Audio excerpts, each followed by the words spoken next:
Assalamualaikum warahmatullahi wabarakatuh.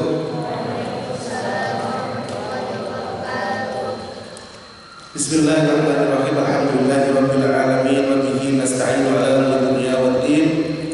Wassalatu wassalamu ala asyrofil anbiya'i wal mursalin sayyidina wa habibina wa syafiina wa qurrati a'yunina Muhammadin sallallahu alaihi wasallam as-sadiqil wa'dil amin wa ala alihi wa sahbihi ajma'in. Rabbi shrah li sadri wa yassir li amri wa hlul 'uqdatam min lisani yafqahu qawli. Amin ya rabbal alamin.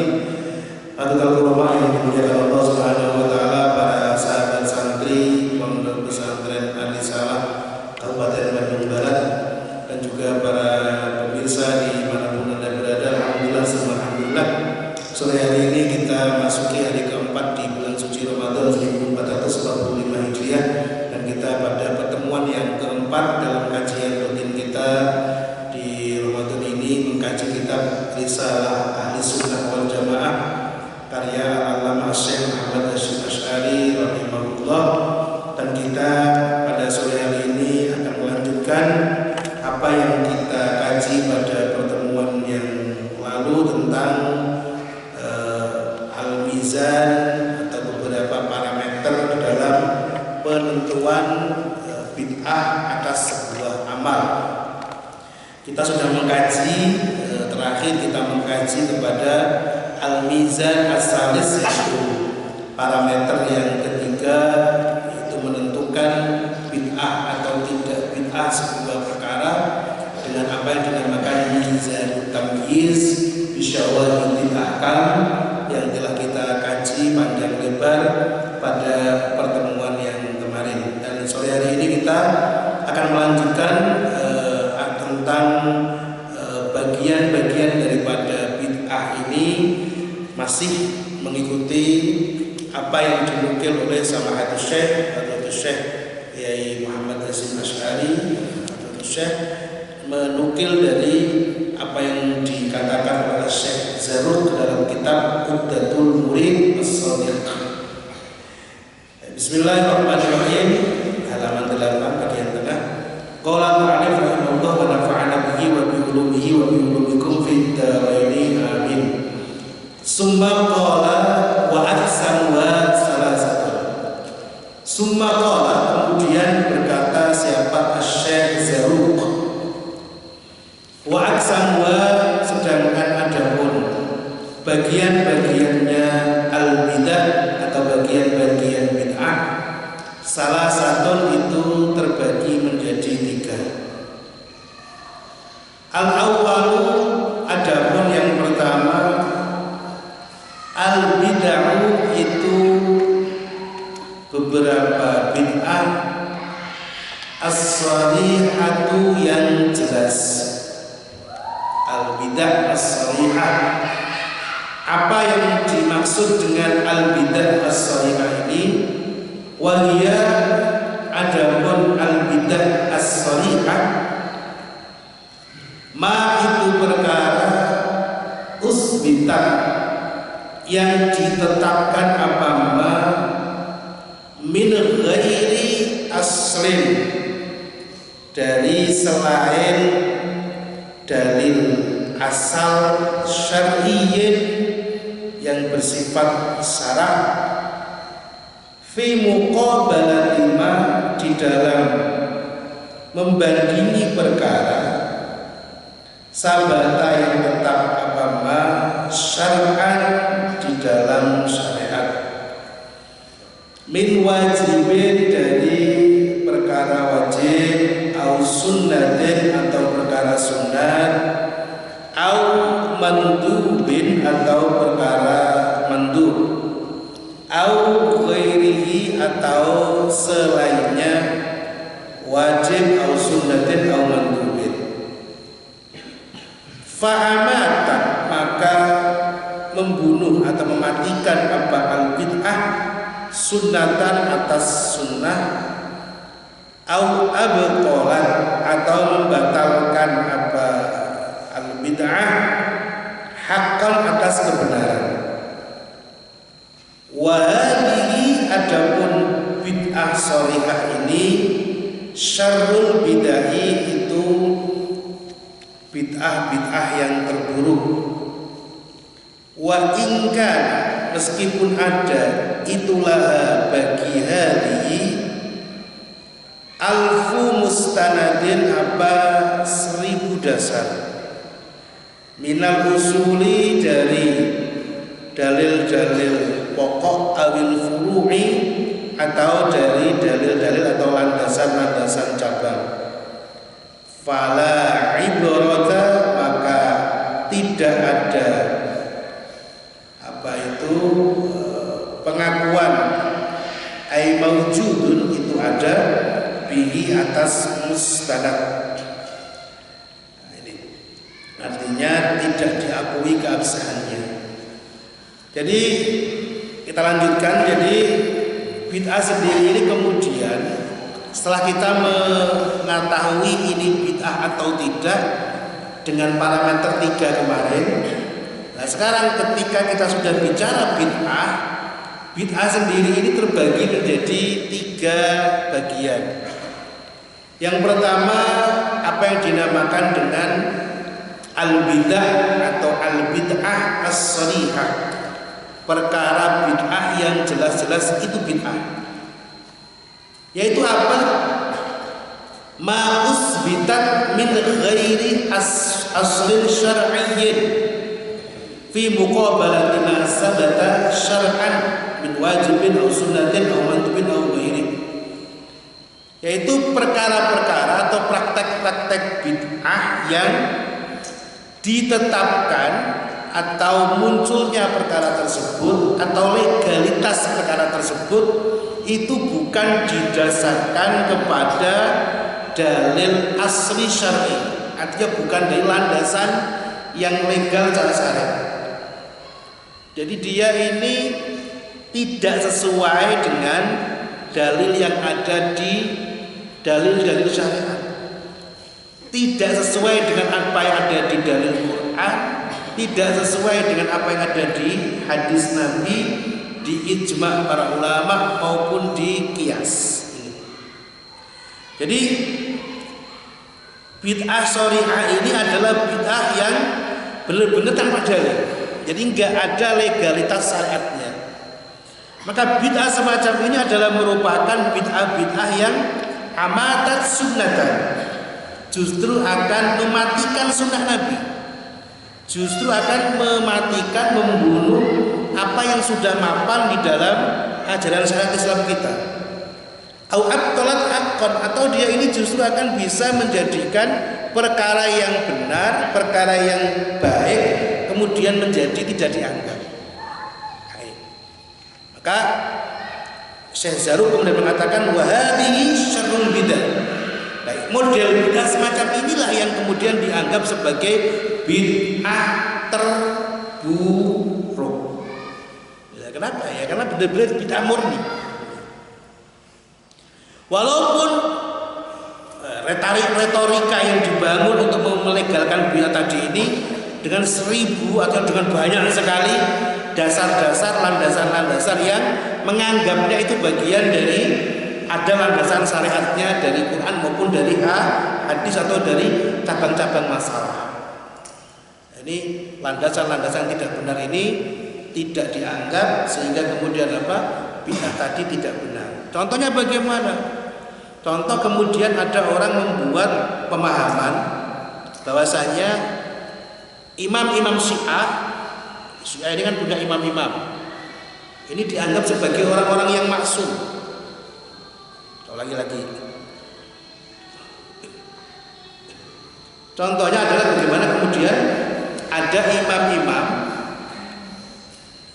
pimpinan-pimpinan dalam kelompok tertentu, kelompok Syiah katakanlah, kemudian mereka meyakini bahwa imamnya itu pasti maksum. Ini kan bertentangan dengan apa? Dalil-dalil asli syariat. Kenapa? Karena yang maksum itu adalah para nabi dan para rasul. Wali itu tidak maksum. Wali itu mahfuz, apa? Mahfuz, dijaga oleh Allah. Kalau dosa segera tobat. mahfuz. Ya kok enak bener imamnya maksum. Akhirnya munculnya akhirnya apa? Macam-macam, banyak ajaran-ajaran yang kemudian ini legalitasnya dari siapa? Dari siapa? Dari imamnya. Kenapa? Imamnya maksum. Ya mohon maaf, ini kalau kita selidiki ke dalam ini banyak hal-hal yang aneh-aneh di dalam apa? Syiah. Kenapa? Karena berangkat dari imamnya pasti maksum. Nah, ini coba kita selidiki contoh masalah beberapa hal terkait dengan ajaran-ajaran di Syiah. Seperti ajaran masalah nikah apa mut'ah. Ya, ini kalau udah mut'ah itu ganjarannya halanya Masya Allah itu kan ya. Masya Allah. Bahkan kalau bertamu kemudian imamnya kepingin dengan putrinya atau apanya, wah itu kan ya repot kan? Repot sekali. Bahkan untuk menjamu tamu juga repot nggak itu? Repot kalau semacam ini dilegalkan, wah kacau ini. Model-model RSA ini bertamu terus ke teman-teman ini. Apalagi kemudian jadi imam yang susah ya. Fatwanya udah berubah. Ini contoh apa? Bid'ah apa? Sorry. Atau orang mengingkari adanya ijma ulama. Ini kan diingkari, padahal dalil-dalil dalam syariatnya ijma ini jelas. Nggak ada ijma ulama. Atau orang yang mengingkari adanya hadis ahad, mengingkari. Atau yang paling ekstrim, katakanlah menghalalkan minuman keras, asalkan tidak mabuk. Nah ini bahaya. Ini kalau mabuk berat malah nggak mabuk, tiba-tiba dosa ini. Itu namanya bid'ah sorry. Asali adapun yang kedua, al-bid'ah itu beberapa bid'ah, al-idhofiyatu yang ini nama ya, yang namanya bid'ah idhofi yang disandarkan. Kalau bahasa inteleknya bid'ah relasional, bid'ah relasional itu idhofi. Bid'ah kok idhofi, bid'ah kok disandarkan, maksudnya bagaimana? Wahia adapun al-bid'ah al-idhofiyah alati itu bid'ah tudhafu. Nanti kita mau hilang itu tudhafu li amrin. Alati li amrin agak nyambung kan cara nahwu coba. Alati kok terus li amrin ya gak bisa. Kayak alati tudhafu yang disandarkan apa alati li amrin pada perkara. Lausul lima andikan terbebas atau dibebaskan apa al amru minha dari alati. Alati isinya apa? Praktek-praktek kebid'ahan tadi. Lam tasihha maka tidak sah, tidak benar al-munaza'atu apa perdebatan fi kaunihi di dalam adanya al-amr sunnatan itu sunnah au ghaira bid'atin atau itu tidak bid'ah bila khilafin dengan tanpa perbedaan ulama au ala khilafima atau sesuai perbedaan perkara au ala khilafin atau atas perbedaan mimma dari perkara taqaddama yang telah terdahulu apa.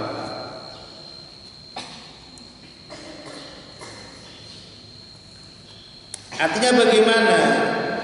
Bid'ah idhofi atau bid'ah relasional itu adalah praktek bid'ah yang disandarkan pada praktek tertentu yang andaikan praktek tersebut terbebas dari unsur bid'ah maka tidak boleh kemudian perkara tadi diperdebatkan keabsahannya. Artinya begini, bid'ah idhofi Berarti ada perkara yang perkara tadi itu sebenarnya baik, akan tetapi kemudian ada tambahannya. Yang tambahan ini itulah praktek-praktek bid'ah. Yang andai kan tambahan ini dihilangkan, maka perkara tadi tetap menjadi baik. Paham maksudnya? Nanti saya contohkan, nanti biar paham. Ada praktek ibadah. Yang perkara ibadah ini sebelum kemudian dimasuki praktek yang dianggap bid'ah. Yang mana perkara ini baik, yang masuk ini perkara yang dianggap bid'ah. Yang andai kan perkara-perkara bid'ah ini dijauhkan dari dia, perkara ini tetap legal secara syar'i. Nah maksudnya ya. Contoh, Imam Syatibi mencontohkan bid'ah idhofiyah ini seperti ini contoh beliau, kasolatir raghaib wa hiya sintai asyrata raka'atan yusalli bainal maghrib wal isya lailata awwali jum'atin fi Rajab.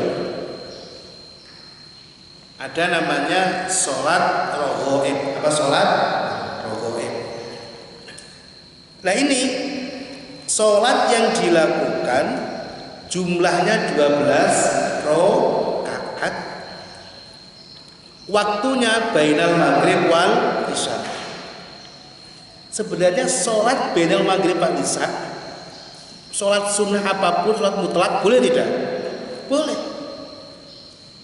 Mau 6 rakaat, 7 rakaat, 8 rakaat, 12 rakaat itu sholat sunnah antara maghrib isya boleh. Karena yang diperdebatkan atau yang dilarang oleh Nabi itu adalah setelah asar, yang kita terangkan ya, dan sampai maghrib atau setelah subuh sampai matahari terbit. Itu yang nggak boleh kan begitu kan ya? Yang jelas teksnya larangannya itu ada. Nah, bainal maghrib wal isya orang mau sholat apapun boleh.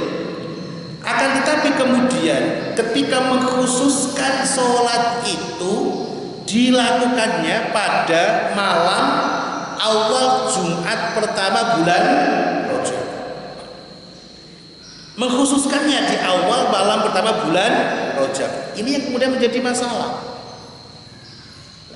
Andai kan dilakukannya tidak pada hari itu saja, umum dari itu yang melakukan, di luar hari itu yang melakukan, berarti apa boleh kan begitu kan ya? Yang tidak membolehkannya adalah karena kekhususannya. Paham maksudnya? Jadi idhofi, jadi praktek asalnya boleh, kemudian ada perkara yang menjadikan dia tidak boleh, yaitu apa? Praktek-praktek yang kemudian dikategorikan sebagai dianggap bid'ah. Kenapa harus itu saja kan begitu? Bisa dipahami? Terus.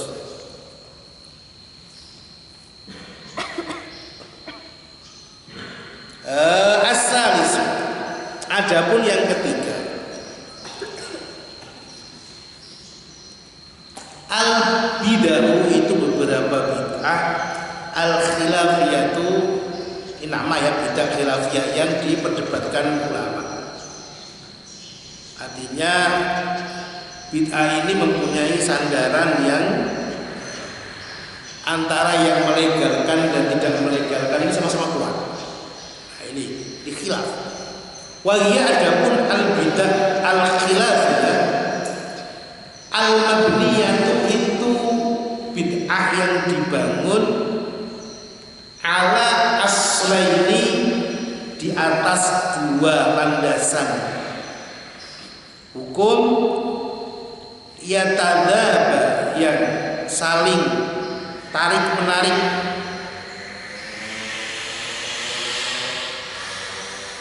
atas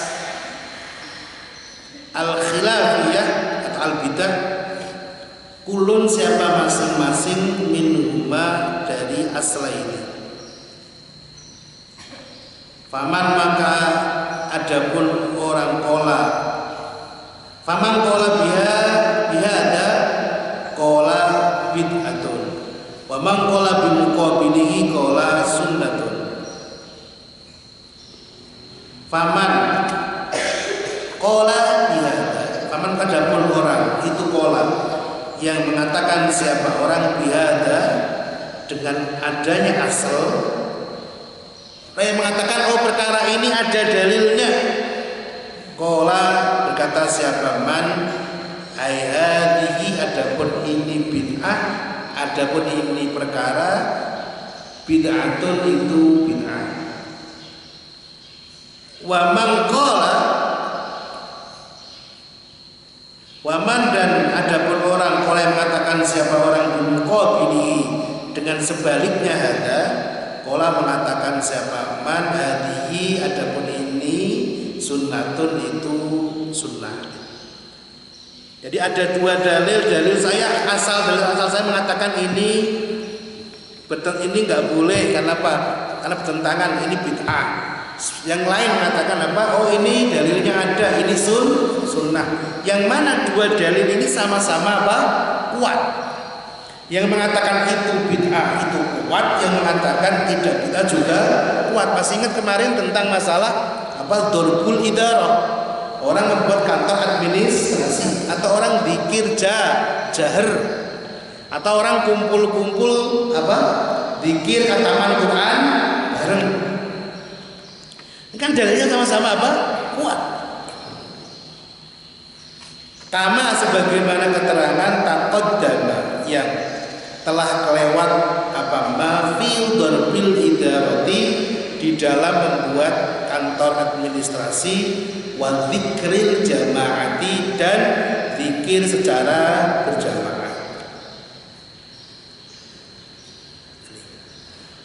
Wa qala, dan berkata al-allamatu, siapa orang yang sangat alim, Muhammad Waliyuddin, Muhammad yaitu Muhammad Waliyuddin, yang apa itu dilakopi Waliyuddin, orang yang apa itu al-wali itu kan orang yang menolong, orang yang dekat. Al-qarib, an-nasir itu wali. Waliyuddin yang berlakop Waliyuddin Asy-Syabsiri, yang berkebangsaan Syabsiri. Fi Syarhil Arba'in An-Nawawiyyati, fi Syarhil Arba'in, di dalam sarahnya kitab Al-Arba'in An-Nawawiyyati, yang apa itu nama kitab ya, yang dinisbatkan kepada Imam Yahya bin Syarafuddin An-Nawawi. Sarah Arba'in Nawawi karya Asy-Syaikh Al-Allamah Muhammad Waliyuddin Asy-Syabsiri. Namanya apa? Kitabnya namanya Al-Jawahir Al-Bahiyah, Al-Jawahirul Bahiyah fi Syarhil Arba'in An-Nawawiyyah. Ala qaulihi, atas dawuhnya Nabi Muhammad sallallahu alaihi wasallam, yang mana Nabi dawuh man ahdasa hadasan au awa muhdisan fa'alaihi laknatullah. Man, adapun siapa orang itu ahdasa, mengadakan, siapa orang mengadakan perkara yang baru, siapa orang hadasan atas perkara yang baru, au awa atau melindungi siapa orang muhdisan atas orang yang membuat model baru, fa'alaihi maka itu ditetapkan atas man laknatullahi, adapun laknatnya Allah. Beliau menyikapi tentang hadis Nabi yang ada di dalam kitab beliau ketika mensyarahi kitab Arba'in Nawawi, yaitu kitab Al-Jawahir Al-Bahiyah. Dalam hadis Nabi yang mengatakan man ahdatsa hadasan aw awa muhdisan fa alaihi laknatullah.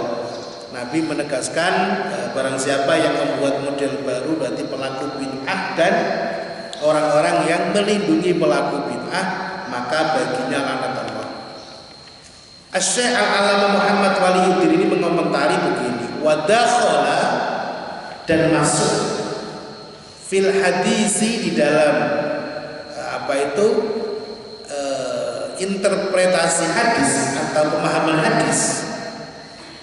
Masuk dalam pemahaman hadis ini apa? Al-uqudu, apa berbagai akad, al-fasidatu yang rusak,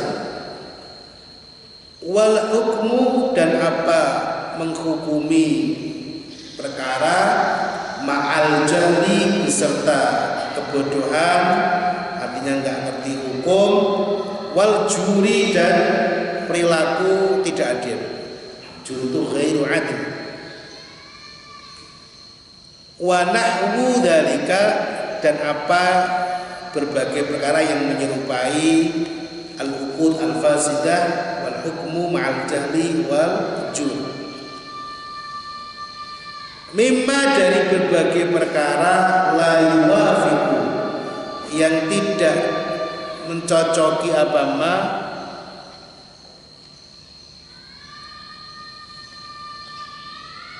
asy-syar'a, atas syariat. Jadi yang dimaksud dengan orang-orang yang membuat model baru di dalam agama Nabi Muhammad itu siapa? Maksudnya adalah berbagai akad-akad yang rusak, berbagai akad-akad dalam syariat, baik jual beli, sewa menyewa atau apa yang tidak memenuhi syarat, itu namanya uqud apa fasidah. Nah, itu praktek bid'ah. Atau orang menghukumi perkara, membuat fatwa atau apa tanpa ilmu. Tadi kan kadang-kadang orang yang mengaji begini kan tanya jawab hukum, ya kan? Kemudian siapa para jamaah yang mau bertanya, silakan bertanya. Kemudian ada yang tanya, dia nggak ngerti jawabannya, asal ngawur, asal jawab. Itu berarti apa? Jawaban itu namanya apa? Itu hadasa apa? Hadasa. Atau orang membuat hukum nggak adil, zalim dia, maka itu juga termasuk hukum yang tidak adil. Itu hukum yang tidak ada dalam agama kita, maka itu dinamakan apa? Pelaku bid'ah. Itu kata Syekh Muhammad Waliyuddin siapa? Asy-Syabsyiri. Wa kharaja, dan keluar anhu dari pemahaman hadis, apa ma perkara, la yakhruju, yang tidak keluar apa-apa, an dalil syar'i, dari dalil syariat, dan tidak termasuk dalam kelompok hadasan, tidak termasuk dalam kelompok bid'ah. Yaitu apa? Perkara-perkara yang praktek-praktek perkara baru tapi tidak keluar dari syariat, dari dalil syariat. Kal masail, sebagaimana berbagai masalah al-ijtihadi, yang bersifat ijtihadi. Orang ijtihad atas dalil, kemudian atau ijtihad atas perkara, kemudian dipahamkan dengan dalil yang ada, melahirkan hukum, tapi dibangun dari ijtihad, itu tidak termasuk bid'ah. Kenapa ini? Alatiyan laisa, yang tidak ada, itu bainaha, antara al-masail al-ijtihadiyah wa baina adillatiha, dan antara dalil-dalilnya al-masail al-ijtihadiyah, rabitun, apa penghubung, illa dhannul mujtahidi, kecuali dzannya atau prasangkannya orang yang berijtihad. Nah, ini berarti contohnya apa? Dari perkara-perkara yang dihasilkan dari ijtihad, ini nggak keluar dari dalil. Kenapa? Sehingga kemudian tidak dikatakan bid'ah. Kenapa? Karena yang menghubungkan antara dia dengan hukum yang diciptakan tadi, hukum yang diciptakannya dengan apa? Dengan dalil yang ada, itu penghubungnya adalah dzannya dia, prasangka dia. Artinya karena perkaranya seperti ini, teks Qur'annya seperti ini, hadisnya seperti ini, terus cara istinbatul ahkam itu seperti ini, kemudian lahir hukum ini. Nah, hukum ini hasil dari apa? Dzannul mujtahid. Prasangka yang kuat yang muncul dari pemahaman seorang yang berijtihad. Sehingga nggak boleh kemudian dikatakan apa? Bid'ah. Nanti semuanya jadi bid'ah semua, repot. Nah, ini. Ya kalau begitu, kalau semuanya dikatakan, kalau ini dikatakan bid'ah, ya nanti semua hukum yang dilahirkan oleh Imam Syafi'i bid'ah, dilahirkan oleh Imam Malik bid'ah, dari imam yang lain juga bid'ah semua. Kenapa? Karena semuanya adalah mujtahid yang mereka melahirkan hukum-hukum itu dari apa yang mereka pahami dengan ilmu mereka atas teks-teks Quran dan hadis Nabi Muhammad sallallahu alaihi wasallam. Wa kitabatil mushafi, dan seperti menulis mushaf. Nah dulu mushaf itu nggak tertulis seperti saat ini yang bagus-bagus itu. Apalagi sekarang mushaf macam-macam kan ya. Ada mushaf ini, ada mushaf itu, macam-macam.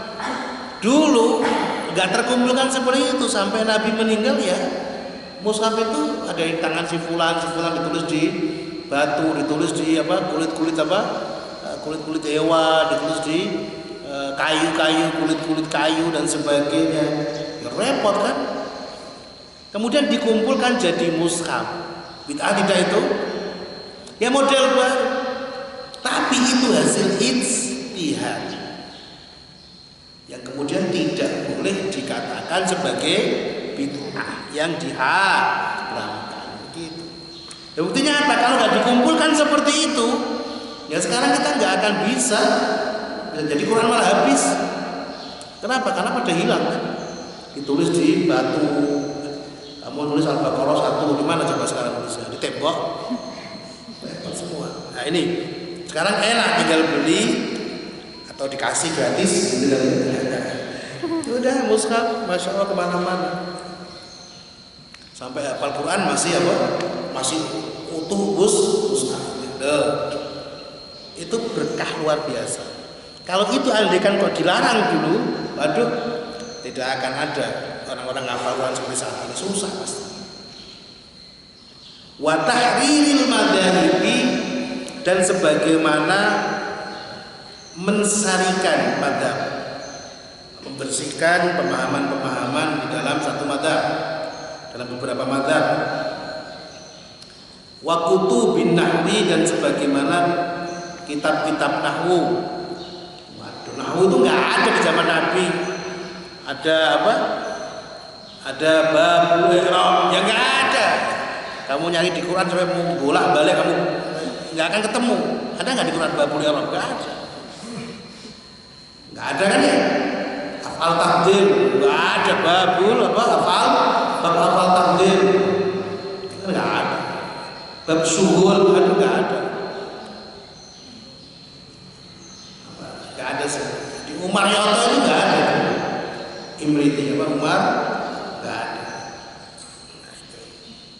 Jadi nulis Julmiyah, nulis Imriti, nulis apa? Alfiyah Ibnu Malik, itu nulis Mughni Labib dan sebagainya.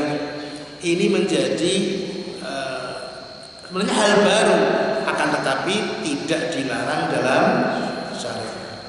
Kalau dilarang terus gimana coba? Wal hisabi, dan ilmu hitung, bukan ilmu hisab ya. Hisab merokok. Wal hisabi dan apa?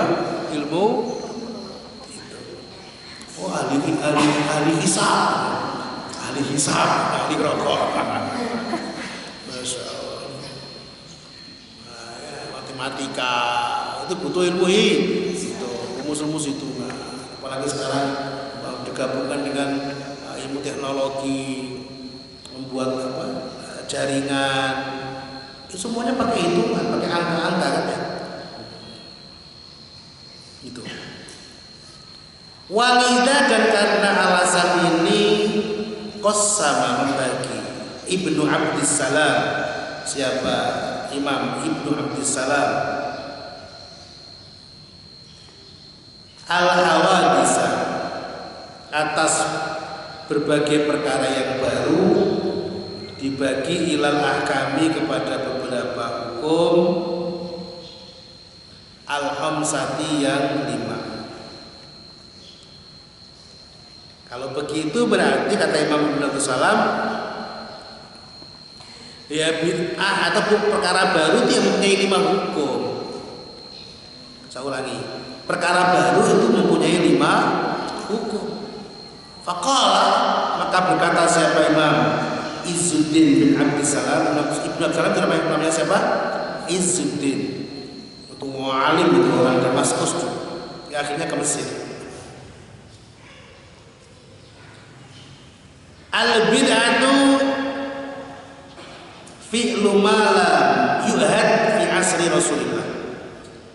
Al-bid'atu, adapun makna bid'ah, fi'lu ma, itu melakukan perkara lam yu'had, yang belum disaksikan apa ma fi asri Rasulillahi, di eranya Rasulullah Muhammad sallallahu alaihi wasallam. Adapun bid'ah wajibatun, itu ada yang wajib. Ada bid'ah wajib. Keren ini. Kata'allumin nahwi, sebagaimana belajar ilmu nahwu. Wa gharibil kitabi, dan gharibil kitab artinya bahasa asing-asingnya kitab, atau gharibul kitab, gharib ayat-ayat Quran yang gharib. Wasunnati, dan apa itu, hadis-hadis yang kalimatnya gharib. Mimma, bagian dari perkara ya tawaqqafu, yang menjadi tertahan, fahamus syariati, apa memahami syariat, alaihi, atasnya. Karena beliau ini Masya Allah, ini terobosan yang luar biasa. Imam Izzuddin bin Abdissalam mengatakan, berarti kalau begitu bid'ah itu setiap perkara baru yang belum ada di zaman Nabi. Lah, berarti bid'ah itu kalau begitu ya mempunyai 5 hukum. Kalau gitu kan, ada kalanya wajib, bid'ah itu wajib. Oh, ini sesuatu yang sangat apa itu luar biasa sekali, terobosan. Seperti orang mempelajari ilmu nahwu. Kenapa? Karena fahmus syariat ya tawaqqafu alaihi. Karena orang tidak akan bisa memahami syariat tanpa paham nahwu.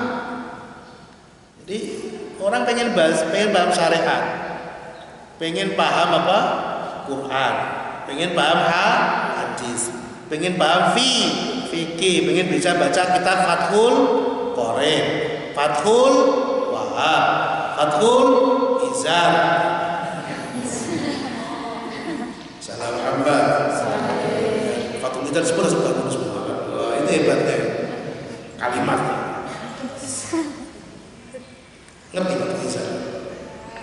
Fathul itu buka, Izam itu sarung. Kita kok buka sarung? Ini kita 18 tahun ke atas. Kita pada kelasnya juga. Saya ulangi. Saya mana tadi? Belajar kita bisa baca kitab Arab gundul seperti ini. Arab gundul, kamu jangan nyari rambutnya, nggak ada ya, bukan. Dia nggak ada karo. Dia bisa baca, oh ini bacanya walida, apa walidi, apa walada. Nah, itu kan pakai ilmu kan ya.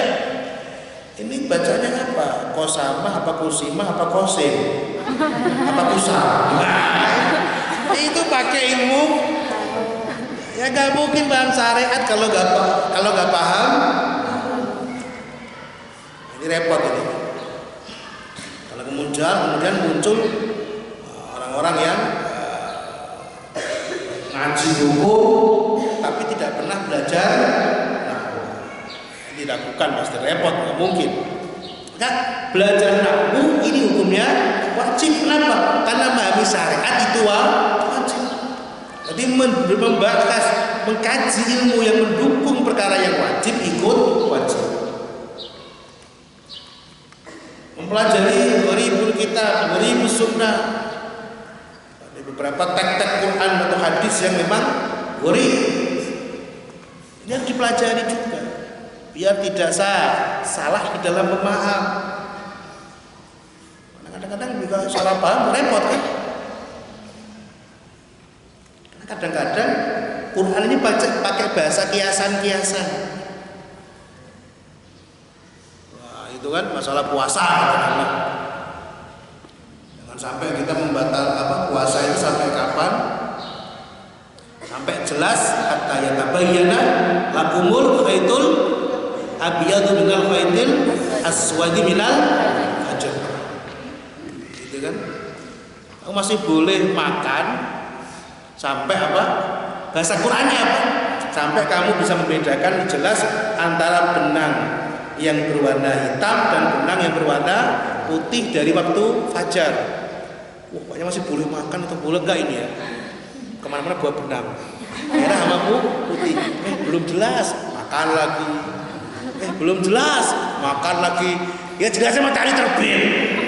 Nah, akhirnya gara-gara memahami itu, habis adzan subuh masih asik rokokan.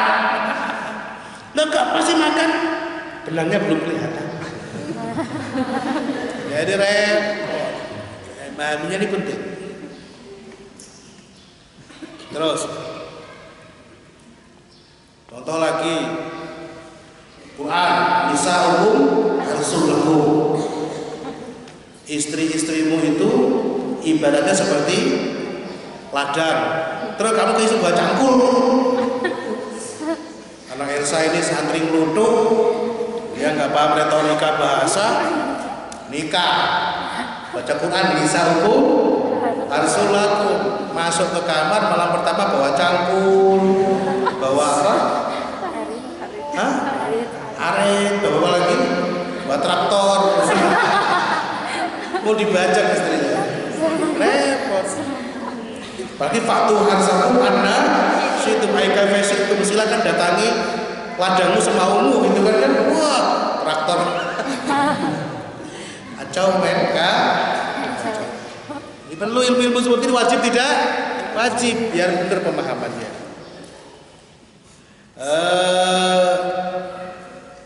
Wa muharramatun, dan itu ada bid'ah yang muharramah, yang diharamkan. Kaman hamil qadariyati, sebagaimana paham qadariyah. Ini dalam ilmu akidah kita ada nanti namanya paham qadariyah. Wal jabariyah, sama paham-paham jabariyah. Wal mujassimati, dan paham-paham mujassimah. Mujassimah itu berarti nganggap Allah punya jisim. Jabariyah ini semuanya pokoknya itu adalah paksaan dari Allah. Qadariyah semuanya qadarnya Allah. Enggak butuh usaha, aja diem aja. Yang parah ini mujassimah, ini penting. Paham-paham yang menganggap Allah itu punya jisim, punya anggota tubuh seperti manusia. Ketika Allah bicara tentang yad, tangan, Allah bahkan tangan. Allah apa itu alal arsis tawa, berarti Allah kemudian nongkrong di aras gitu. Oh, bayangkan Allah duduk di singgasana kayak di atasnya aras, ya kan lucu. Masa ada aras Allah duduk di atas apa singgasana di atas atau di atas singgasananya di aras. Ini kalau kamu pahami mujassimah kacau, alias hancur agama ini. Coba, Allah itu Tuhan tidak? Tuhan. Tuhan itu maha agung kan? Kalau berarti kalau Allah duduk di atas aras, duduk di kursi, kursinya kursi singgasana kayak raja gitu, paham kan? Itu di atas aras. Berarti Allah dengan kursinya gede mana? Kursi.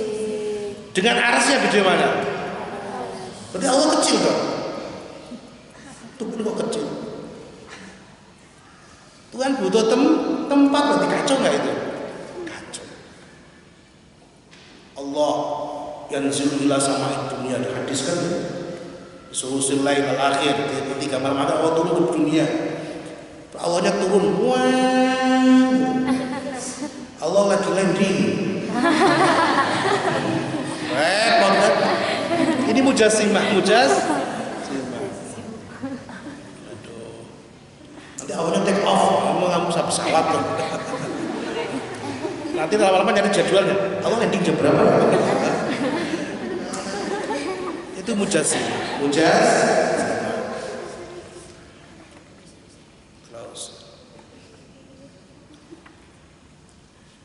Itu bid'ah semacam ini muharram, jelas. Anggapan-anggapan macam ini muharram.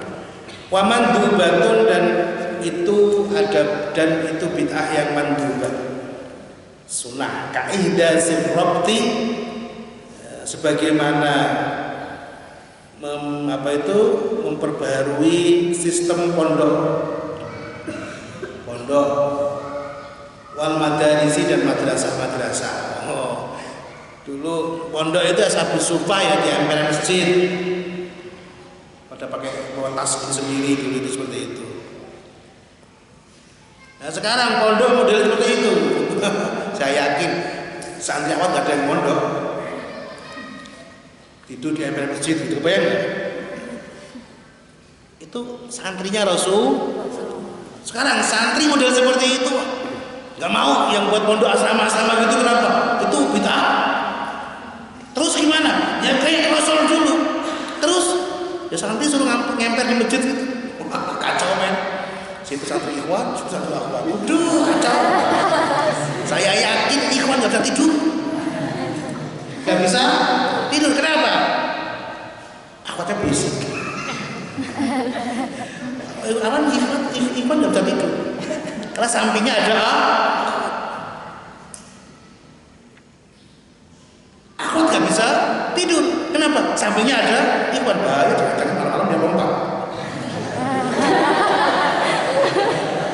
Kacau. Yang ikhwan gak bisa tidur karena akhwatnya berisik. Yang akhwat tidur, mau tidur khawatir ikhwan juga takut kalau tidur, ngoroknya kenceng. Kedengaran sama akhwat. Kacau pokoknya. Hanya membuat pondok-pondok semacam ini, bangunan-bangunan semacam ini bid'ah tidak? Bid'ah, tapi bid'ah manduba. Pakai seragam, ya kan? Wah, sarung warna hijau semua, kerudung warna ini semua, itu semuanya itu ihdas, itu baru. Dan pakai jas, gitu kan? Biar dikira pengantin. Ya Allah, sekarang sekolah pakai jas biar kayak pengantin. Kasih dasi kupu-kupu. Masya Allah. Terus wa kulli ihsanin, dan semua, dan seperti semua perkara baik, lam yuhad, yang tidak disaksikan apa kullu ihsan fil asri, dalam generasi atau masa al awali yang pertama. Wa makruhatun, dan itu ada bid'ah makruhah,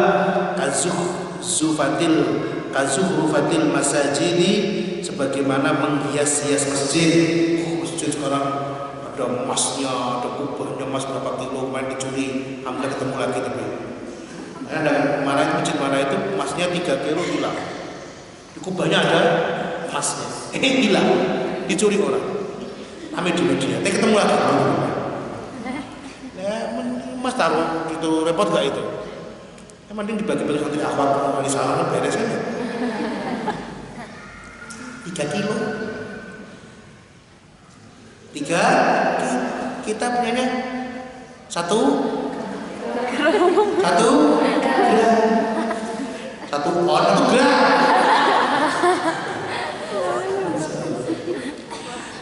Sampai gak sangat pinginnya punya emas, sampai apa? Pakai uang 100 perak itu, jadi apa? Kuning kayak emas. Udah bilang itu ini mengandung emas. Iya, mengandung apa? Emas apa? Mengandung emas. Emas apa? Masa iya? Mengandung apa? Emas. Masa iya? Emas.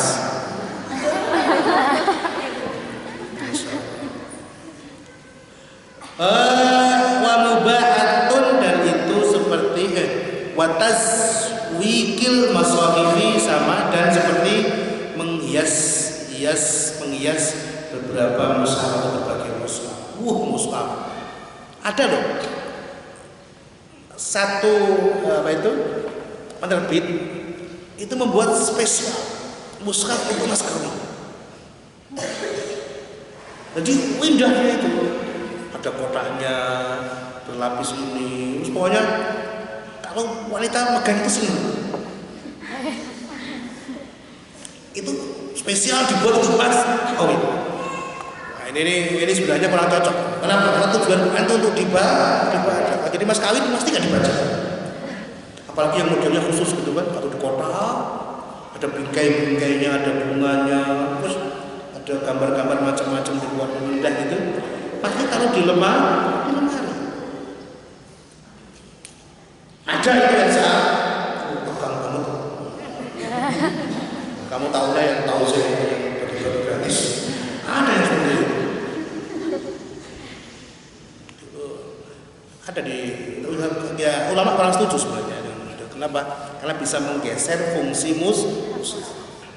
Karena saya dulu pernah itu yang nemenin para pemain bola Indonesia, PSSI, Persatuan Sepak Bola Seluruh Indonesia. Pemain PSSI Indonesia tahun berapa dulu itu pernah main tanding dengan pemain sepak bola dari Suriah. Kebetulan saya yang ditugaskan untuk mendampingi mereka, menggaiti para pemain bola masih muda-muda, masih usia 20 tahun, 22 tahun, 23 tahun, masih muda-muda. Alhamdulillah kalah 7-0 di KO 7-0. Jadi Suriah menang 7, kita 0. Saya yang mendampingi itu, menerjemah mereka, mendampingi ke tempat pemainnya mereka. Itu pulangnya itu ngumpet. Tapi punya alasan. Kenapa kalah? Punya alasan. Karena mainnya di puncak musim dingin. Orang Indonesia musim dingin kan takut, nggak begitu tahan kan ya. Pakai celana pendek begitu kan. Kisah pengalaman pribadi. Nah gitu, habis kalah masih ada 1 hari mereka belanja. Abah bawa jalan-jalan semua ke pasar namanya Suq Hamidiyah. Pusat perbelanjaan di samping Masjid Umawi. Rombongan bareng-bareng semua pemain bola itu. Kau uangnya banyak, dapat gajian kan. Wah, ada mushaf bagus untuk itu. Beli mereka. Ini bagus kan? Iya, ini mushaf ini bagus ini. Cocok untuk mas kawin ini, cocok. Jadi dia mau nikah, jadi beli mushaf untuk mas kawin. Mushafnya bagus banget. Yang menjadikan agak sedih itu ternyata ada yang mengenali mereka. Ada beberapa akhwat Syria. Nah, ini kan kemarin yang main bola itu kan. Yang main bola itu kan. Oh iya, yang kemarin 7-0 itu kan.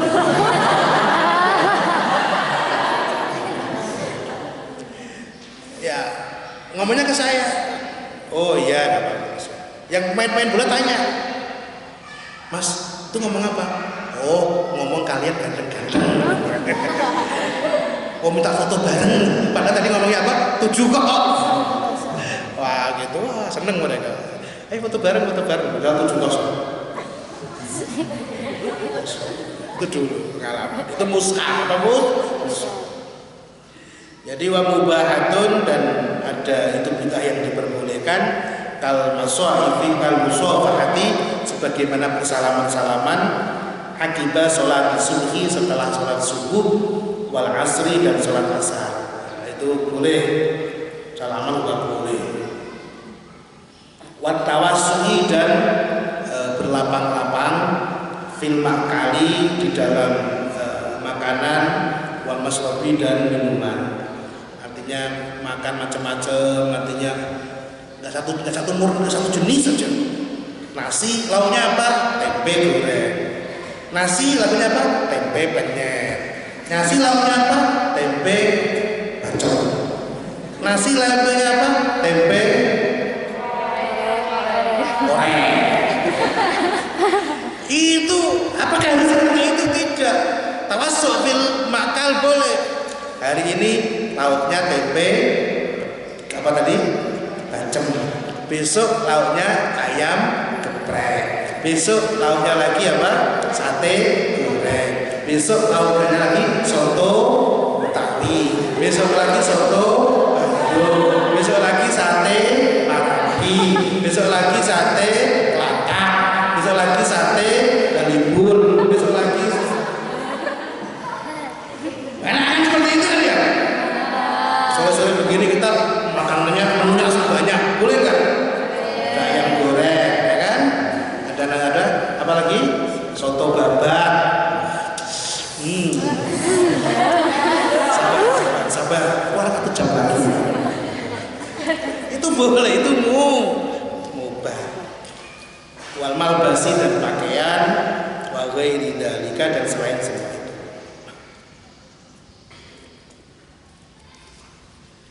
Nah, sekarang sampai kepada kuncinya wa idza arafta ma dzukira ta'lam anna ma qila innahu bid'ah qad subhah ila akhirih.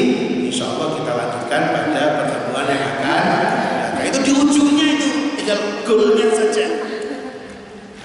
Belum ganti bab. Saya harus penasaran ngaji itu sunan ayat salsa sinetron. Baik itu kita akhiri kajian kita pada sore hari ini, semoga bermanfaat. Wallahu a'lam bishawab.